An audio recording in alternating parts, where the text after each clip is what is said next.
মাকসুম, একদম বন্টিত হয়ে গেছে। আল্লাহি লান তামুতা নাফসান হাত্তা তাস্তাকমিলা রিজকাহা।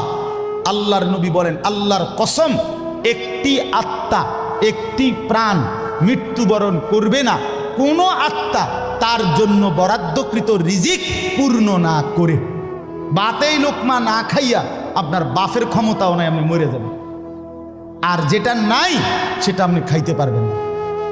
আমি খাইতে বসি ভাত, আমার প্লেটে ভাত নিয়া আমার বাচ্চা বাহিরে খেলে, 2 বছরের মেয়েটা মাঝে মধ্যে দৌড় দিয়ে আসে, আইসা এক লোকমা নিয়ে যায়, নিয়ে আবার দৌড় দিয়ে যায়, বাকি ভাত আমি শেষ করছি।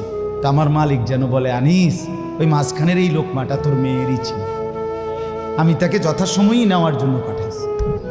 তুমি যদিও ভাবছিলা পুরা ভাত তোমার, কিন্তু না, মাঝের এক লোকমা তোমার মেয়ের।